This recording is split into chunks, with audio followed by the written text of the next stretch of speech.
Hello and welcome to the Norkart session in the FME World Fair 2021. Norkart is an official gold partner of Safe Software, and today we will have a Norwegian look at FME. Hello, my name is Ulln. I work at Norkart in Norway.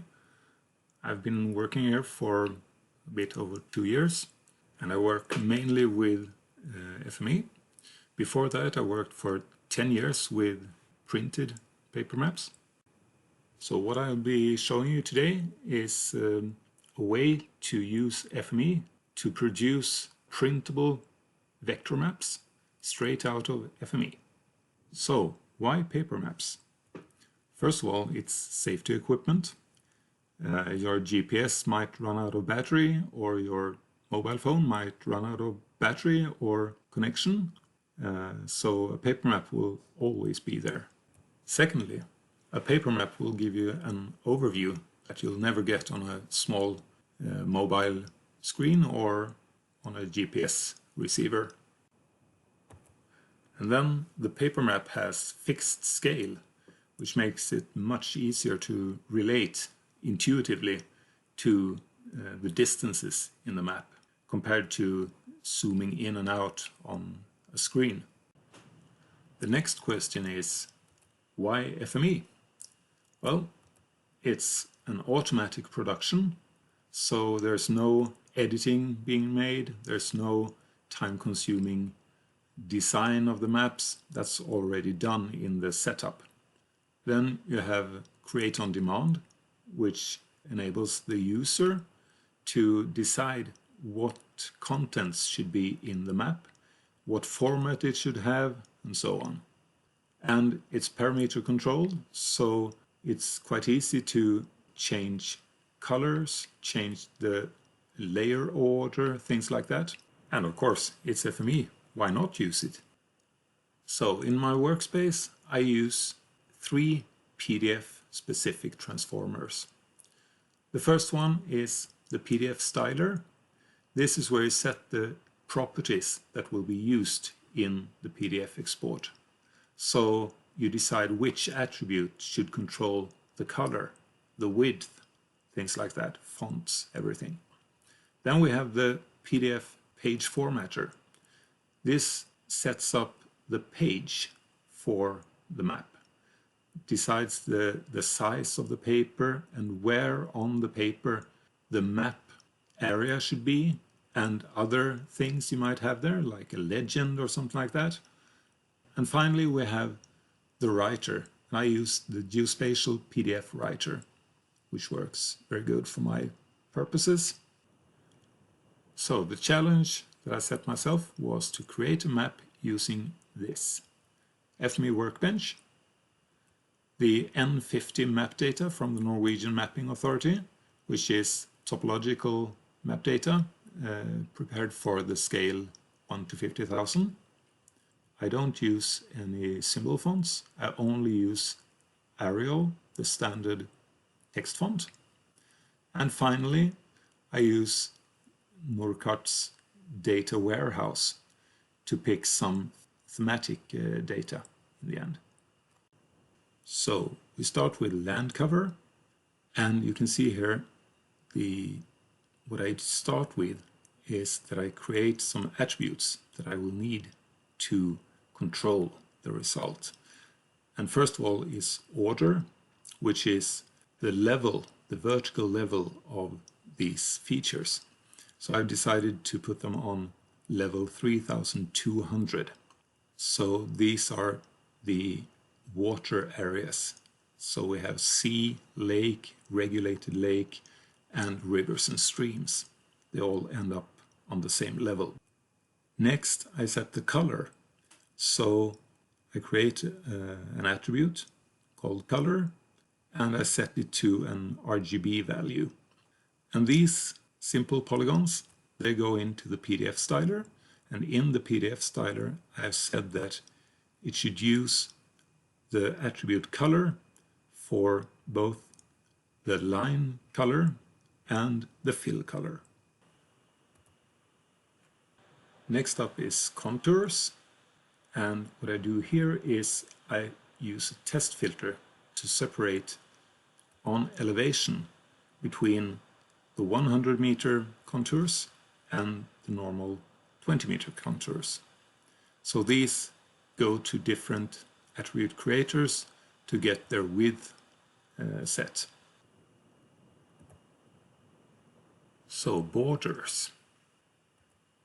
These consist of a light purple baseline and a dashed black line on top. And I do this by setting the width with the attribute value mapper first, depending on the type of border. Then in the attribute creator 1, I set the purple color and the order. And you can see that from this transformer, I go two ways. I go up to PDF styler 1, but I also duplicate the feature by sending it also down to attribute creator 2. So I get another line. And for this one, I set the color to black and a narrow line, smaller width, and I set the order somewhat higher, so it will come on top of the purple line. And then if we go to the PDF stylers, we'll see that the first one has nothing on line dash array, meaning this will be a solid line. This one, on the other hand, has a line dash array of 4 for the line, 2 for the space between, 1 for line, 2 for space between, and so on. Roads are made much in the same way. I set the color, the width, and the order. When it comes to roads, order is especially important. You can see here that all the black lines are on the same level, but the fill color, which is actually a line on top of a black line, I have the red primary road on top. Underneath that is the orange secondary road, and the tertiary roads are the yellow ones that are below that again. So you can see that it's very easy for the reader of the map to follow the primary roads and the secondary roads. They will never be cut off by tertiary roads. Next up is building lines, and we can see up here we have a power line, and I start with setting my usual attributes for width and order, and in this case also extent, which decides the width of the marker line, and distance, which is of course the distance between the markers. So I use my new attribute distance in the distance marker, which creates the points for these markers. And I join them with the neighbor finder so that the line from the power line gives off its angle to the distance markers. I extract the coordinates from the points and create a new line by creating a new vertex for each end of this marker line, and I use some simple trigonometry to decide the end points of the marker line. And we can see that there's another little symbol here, which is a shooting range, and what I have there in the map data is just the central line. So I use trigonometry to create these, the arrow and the baseline. Now building points. This is where you would usually use symbol fonts to create the symbols in the map. But instead I use FME to produce these symbols on the fly. So we'll take this example, a windmill, and we'll have a look at the transformers I use. So we'll zoom in a bit on this one, and you can see that the first thing I do is I set my order as usual, And I have this new attribute now that is size. And this is just to give me a relative value, or rather a baseline value that I can relate other values to, which we will see. So the first one I create is the circle in the middle, and another circle outside of that, and a rectangle with the 2D box replacer, another rectangle, and then I use the 2D arc replacer to create this arc on the fins. And you can see here how I use my size attribute. You can see that the value size is times 7 for center Y, but it's times 10 for primary axis. So if I want to double the size of my symbol, I can just change the size in attribute creator from 5 to 10, and all these values will then be doubled as well, because it's all done relatively.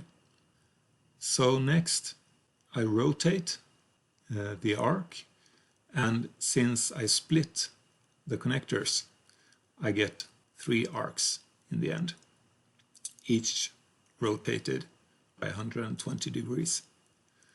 And I join these with the area builder so that they become polygons, and I rotate them because the official symbol is a bit off center. And I dissolve all my polygons to one big polygon, and I use the donut builder to create the hole, which is the geographical point for this windmill. And finally, I use the aggregator because the top fin actually didn't dissolve with the other things, because these 3 fins meet in an infinitely small point.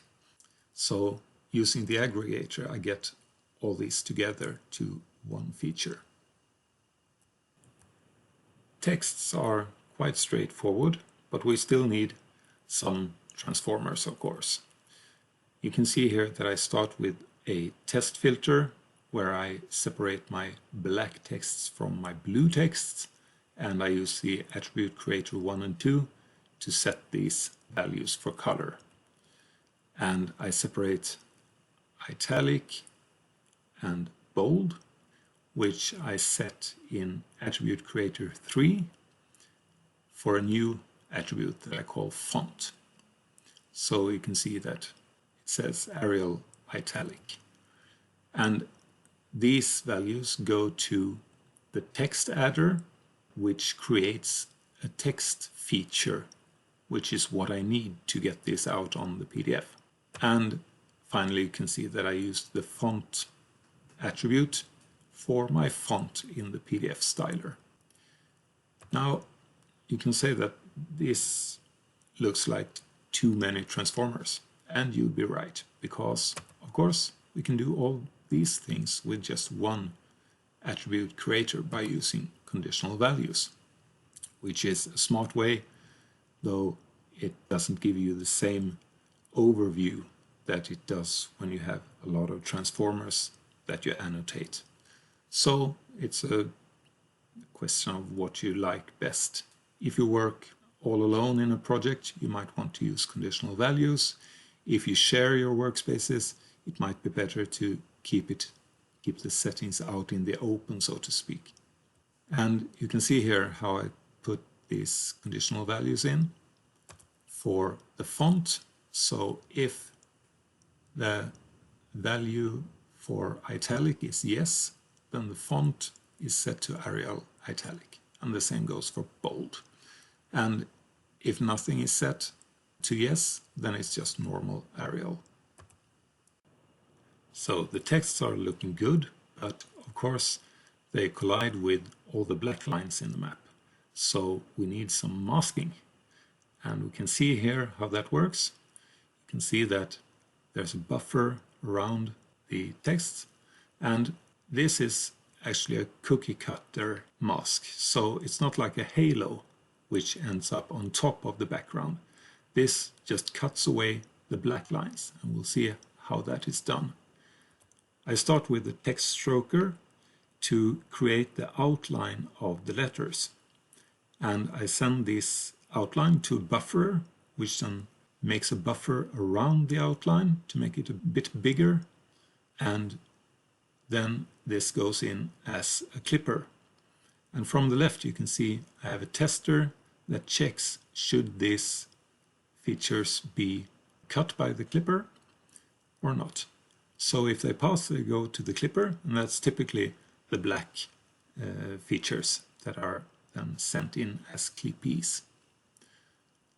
So they go to the clipper, they get cut by the cookie cutter and sent on to the sorter, where everything now is sorted according to order before it's sent to the PDF page formatter, which sends all these features onto the A4 paper. And it goes on from there to the destination. So you'd think we have a map then, but not really. We still need something. This is still just a picture, not a map. But now it's a map. We need coordinates, we need grids, all these things to make it a real map. And all these coordinates, the grids, you can see I use the UTM grid and I also use the lat-long grid. And the numbers and the lines are all created in my workspace using just the relative numbers that I calculate from the lower left corner of the map and the page format. Now to round off, we'll have a look at some thematic data. These are flooding areas from Norkart's data warehouse, and the darker areas here are more prone to flooding than the lighter areas. And we'll see now why it's good to have a vector map, because you can actually put this data on its correct level in the map. So we can see that the flooding data covers the background areas, but it doesn't cover the roads, the buildings, the texts, things like that. So this is something you can do with a raster map. If you had that as your base map and then put this flooding data on top, you'd have to go with semi-transparent data or something like that. But in this way you can get a really clean looking map. So that's all for me. Thank you for listening. Hello and welcome back to a Norwegian look at FME. This is part 2. And in part 1, Ulln had a closer look at Papermaps. In this part 2, we will take a close at e-Torg, an online web store. First of all, a little bit about me and who am I.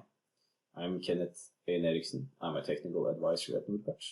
I'm also a product manager for FME and Open Cities Planner, and I'm an FME Certified Professional. We will take a closer look at e-Torg. It's an online store made by FME, so to say. It's a showcase. So how do you make an online store?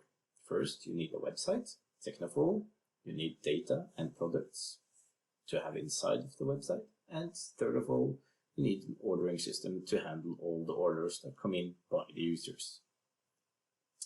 So why did we use FME for this? First of all, you can do automatical production of a lot of things with FME.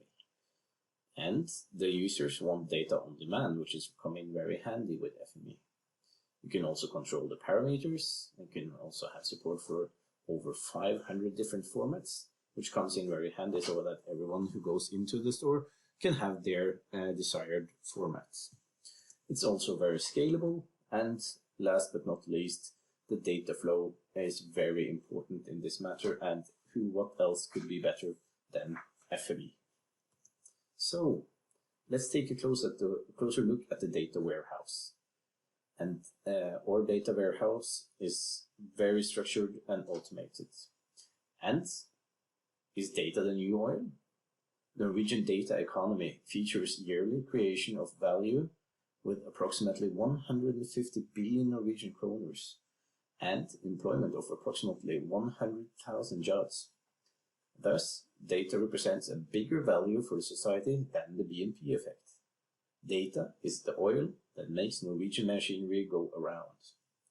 So what we do in the data warehouse, as you can see on the left-hand side, we structure and automate the data, we refine the data, and then we distribute it through APIs, plugins, and e-commerce. E-commerce we will take a closer look at very shortly. In Norkart, we do a lot of things. We do area analysis, we do a closer look at sustainability and environment, we do 3D data, we take a closer look at zoning and regulation plans, we handle with data with respect to cadastral and land register data, planning and visualization, of course, AR, VR, machine learning, a lot of other things. And Norkart is to be considered a competence partner for easier working days and better decisions. Our data warehouse creates value and enthusiasm in data. The customers and partners will retrieve bigger success with the usage of our competence and services. So what could we make to encourage this even more, and with what tools? Okay, so you have the internet, that's nice, and you have an e-commerce platform, that's nice. But where do we retrieve the data from, and how do we make the data? FME, of course. And data from the data warehouse. So, what is e-Torg? e-Torg is a self-service marketplace with automatical distribution of map and property data. First of all, it focuses on shortening the time spent on work processes among users, both among municipalities, citizens, and professional businesses. But let us not forget, we also had a desire to create a better offer than what has been the case earlier. And the digitization of the municipalities and the public sector makes this possible, and gives the municipalities new opportunities. e-Torg is always available 24/7. You can retrieve 3D models, documents for your building matter, maps and data, and a lot of other things. So this gives you the access to e-Torg anywhere, anytime. So you can spend more time on those things that are more important to you. Let's take an example. Here are some of the products in the Norkart e-Torg. You have 3D data, you have zoning plans, you have drone imagery. We can also retrieve area analysis, which take a closer look at cultural heritage, flooding, quick clay, and so on. You can also do electronic neighbor notices to your next neighbor if you want to build something, and actually connect to a lot of other type of data with the data you retrieve from e-Torg. And of course you can do that with FME as well, to create a data flow between these systems. So let's take a jump into the actual e-Torg online store. I go here to e-Torg.no, I type in an address, let's say Valls gate 3, which is a street in Oslo. I choose the product 3D model, and then I can adjust it. I can check if I want to have texture on the terrain, on the roofs, and I can choose my desired file format between 15 or 16 different formats. I can also choose which kind of coordinate system I would like to have. I can also choose my desired area by dragging the nodes on the already predefined square, or I can easily adjust it and then order. And then I can pay by invoice or credit card. So, very easy and very handy for everyone. If you're an invoice customer, you can always pay by invoice, or if you are a private person who just want to retrieve data, you can pay by card or by mobile payment if you want. So how does this 3D data look like? Let's take a closer look here. This is an area in Trondheim, which I open. I find my data. I double click my data or open it directly in, let's say, SketchUp in this case, and I load the data into SketchUp. I click on the house to make the data centrated. Then I have a big overview. I can also turn off the edges and profiles to make it more visible. So I see here I have an orthophoto draped on the terrain, I also have orthophoto draped on the rooftops. I also have very visible here hedges and building constructions and pipes and poles and roofs and spikes and walls and windows and terraces and arcs and everything straight out of FME. So this was actually 2D data that we retrieved from the Norwegian mapping services.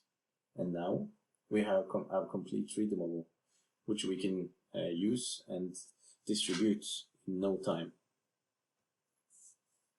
And with a little bit of perfection, you can always take the 3D data into a next level, like this architect. This is made by Nils Torp Architects in Larvik, a small town just southwest of Oslo. Here, the architect has used data from e-Torg, and then he has added more value to it by adding his own models, a little bit of rendering with oceans and lights and so on, and cars, more trees and so on, of course. And you can have a very detailed model made by different kind of software, of course, but most of the 3D data here is retrieved by e-Torg. And you can have a very nice and very detailed model. So this architect, Alltimes, he says, this is 1 week's work in 5 minutes. And in many ways, this could be very much thanks to FME. And FME is the big brain behind all of this. But e-Torg is not only about 3D models. It's also about electronic notice to neighbors, which we also call e-Nabovarsel in Norway. Teknisk Ukeblad is a weekly tech magazine that writes about new tech solutions. Only some months ago, it wrote that we had a new solution, digitization of the building application. It's a new solution from a data company, means that it's the end of the line for notices to neighbors via registered mail. So what we see here is that all the tech magazines and newspapers in Norway started writing about it because this was very important to them. We made a process which was fully manual before, totally automatical. Many thanks to FME for doing most of the job in this case. In addition to this, we can see that calculations from the Directorate of Building Quality, they say that annual time saved by switching to electronic neighbor notifications are estimated at 160 million Norwegian kroners for housing manufacturers. That's a lot of money. In addition to this, to saving of around 150 million only on postage, there's also a lot of time saved for recipient of the notification, of course, and they don't need to go to the post office anymore, which also comes in handy in these COVID-19 times. But what is behind all of this? Of course, you need to have the ordering system, which we talked about earlier.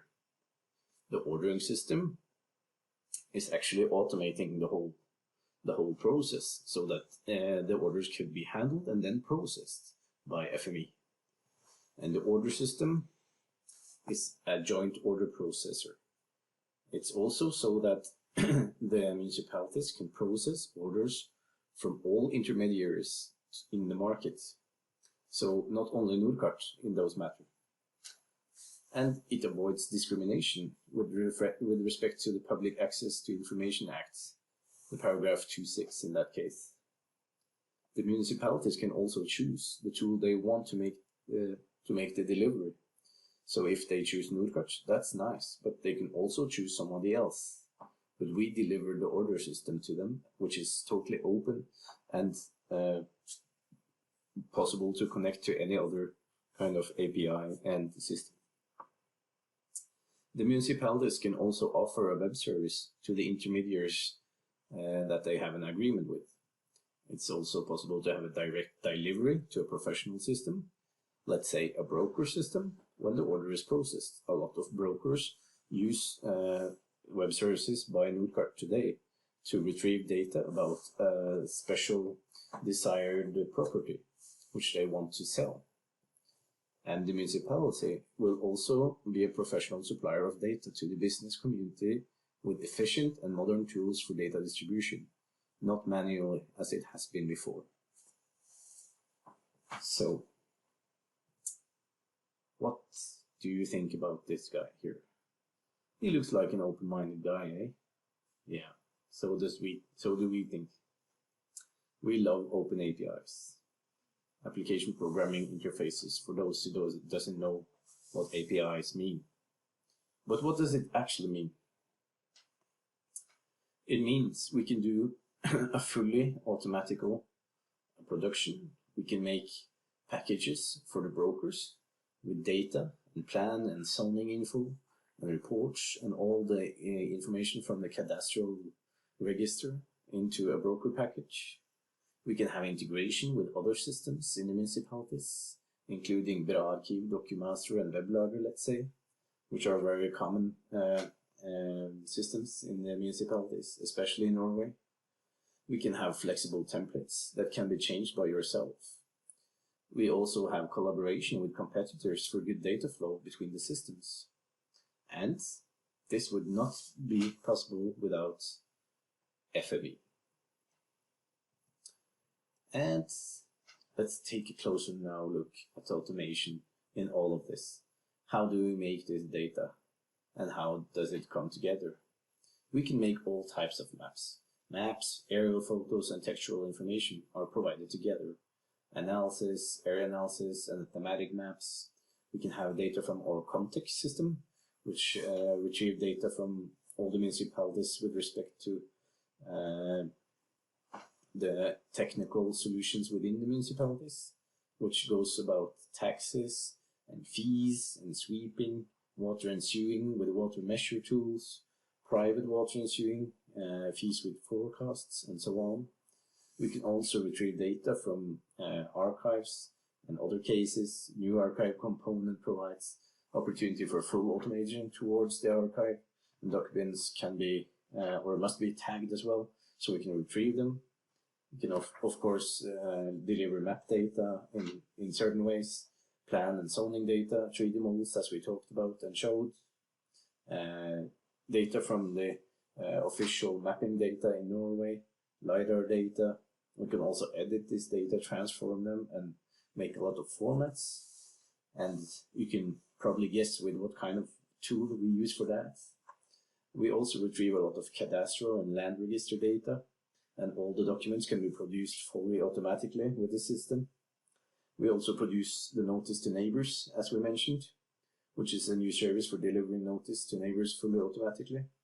And we also produce situation maps, all documents that can be produced fully automatically with respect to the Building Act. And, as you may have noticed, all of these things come together and can be produced with the help of FME. You were right, all the time, of course. And the result is 50% less time in the delivery to the ordering person. We have standardized products, preferably also new products and better products. We also have a very streamlined product line, so to say, and the municipality spends 50% less time in producing the information. And of course, the municipality gains experience and education in the digital transformation, which they are demanded to by the Norwegian government. And as you may have noticed, and as you may have guessed, FME is the main brain behind all of this. So if you would like now to take a closer look at e-Torg or any of the other products that we produce on that online web store, you can always go to and check it out, e-Torg.no, and check it out, or you can scan this QR code if you'd like. And there you will find a search feature. Just type any letters, it will have a lookup search so that you can find any street in Norway. And then you will find products related to that address or place that you are searching for. Very nice, very easy, very straightforward, and a lot of this thanks to FME. So now I have thanked FME a lot. It's about time to say goodbye and thank you for following this session. If you need, take contact by ko@norkart.no. And we'll talk to you again shortly after the break. Hello and welcome to the part 3 of the Norwegian look at FME. Antonio will now show us something about the sensitivity atlas made for the Norwegian Environment Agency. Here you go, Antonio. Hello, I'm Antonio Armas and I'm presenting a project that was delivered in 2020, in January 2020. The project was made in FME 2019 and we developed the project with the foundation of the Norwegian Environment Agency and the United Nations. The project is mapping environmental sensitivity atlases using FME. My name is Antonio Armas Diaz and I have been working in Norkart for 7 years now as an FME and GIS consultant. I've been working mostly with FME, QGIS and PostGIS. What are we going to do today? We are going to evaluate environmental sensitivity through a standardized methodology given by the United Nations, and this project is being shared by the United Nations in this webpage. And the webpage shows a brief description of the project with some examples, and the two workspaces are shared here as a link, so anyone can download them and play with them. This is an example from Ghana, but there's been a lot of countries working with this project. Kenya, Lebanon, Mozambique, Somalia, Tanzania and Uganda.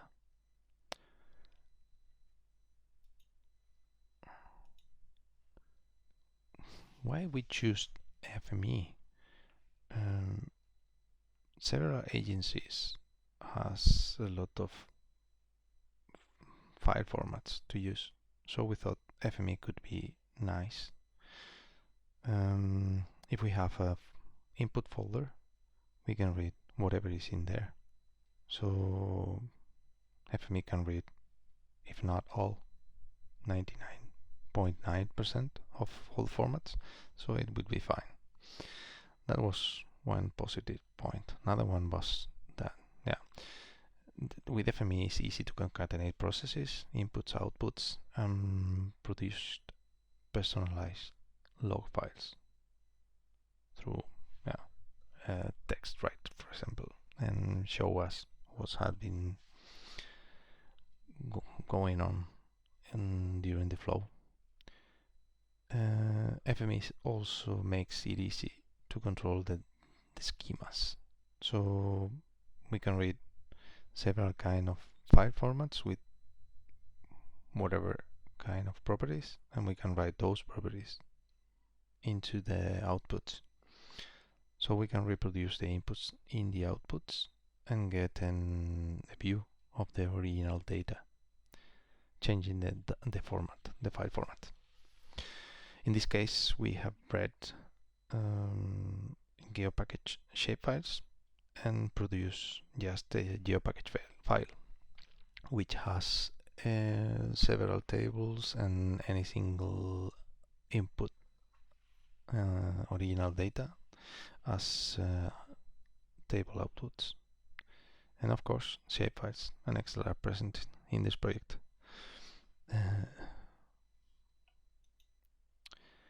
Which are the challenges? And in this project, the first challenge was creating an Excel file based on the original assets. So basically we read all the files in a folder and produce a row was based on each single file in the Excel file. So an expert can go through the Excel file or fill in some of the fields that needs to be filled by an expert. For example, sensitivity or importance of an asset. And afterwards, this Excel file, edited by an expert, will be an input for the second workspace, and it will be processed with the original assets and the given level of grid. We are going to use a standard grid that's called quarter-degree grid cell, where you can cover a whole country based on several levels of grid. So you can have, for example, for 4 or 5 different sizes of grids to cover it. And you can have thematic maps in 4 or 5 different scales. And the goal for this project is to produce a thematic map based on grids that shows how a country can be prioritized by sensitivity of the assets. The first workspace will produce an Excel file, as said, based on the original resources, and the experts in ecology should fill in susceptibility and local importance, global importance, and combined importance. In green are the rows that the expert should go in and check, and in red are the datasets and the files that are regarded to grid. So grid, okay, in this case we have 3 several levels of grids, but the experts shouldn't fill in anything. And the first workspace is this one. Let's see here. So what we basically do is reading what's into several folders, which are an input path for the grids and an input path for the assets. The formats in the input formats can be shapefile or GeoPackage, and XML, because XML is read to produce metadata. But in this case, it's only read to produce the Excel file and rows in the Excel file. So what we basically do, we manage some properties and we send them into the Excel file and a little log file that show us how many assets has been gone through the flow and if there's been any fail in geometry or whatever. So it should be flagged. We manage the Excel file as we have seen, with the green rows and the red rows based on Excel styler, and we produce them here. The first workspace is quite easy, and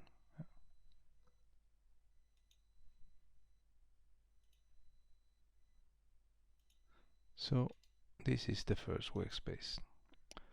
The second workspace involves the calculations and producing the GeoPackage file. And the inputs of this workspace are the Excel files that is coming from the experts, and then we have the original assets and the grids. And the results, GeoPackage file with several tables, one table per original assets and one table for the grid, and then a metadata table that holds all the metadata and some properties of the whole database. So we can, and the geometry involved in the metadata table is regarding the bounding box. We can see the second workspace, and the second workspace, the workspaces are opened. So if you go into the link that we showed before, you can download them and test yourselves. So in here we basically do the same. We read all the files in those input folders, grids and assets. We check if they are shapefiles or geopackage, and we go on in the process. We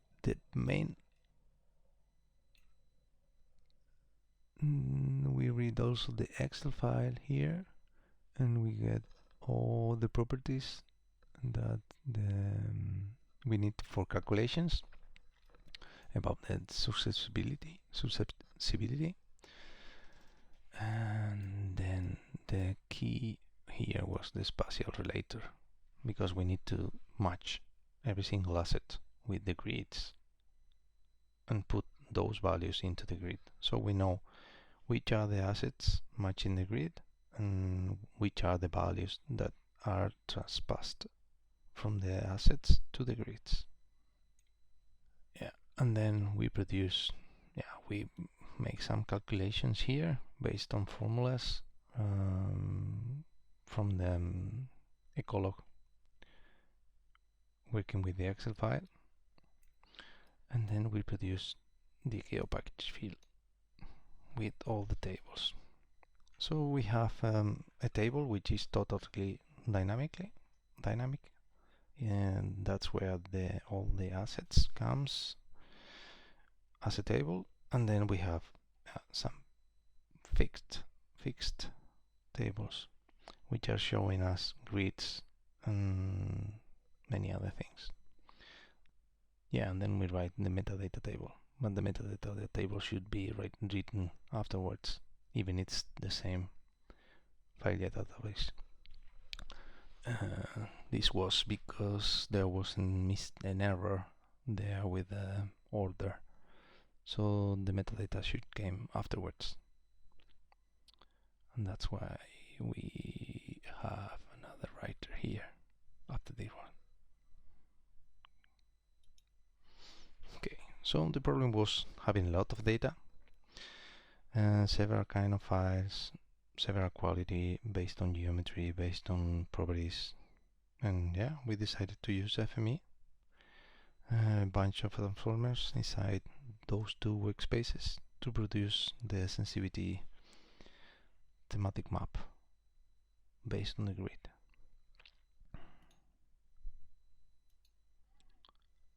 These are the results. So actually we have a grid based map with a ramp color from yellow to red, showing 5 different values of sensitivity, and this shows how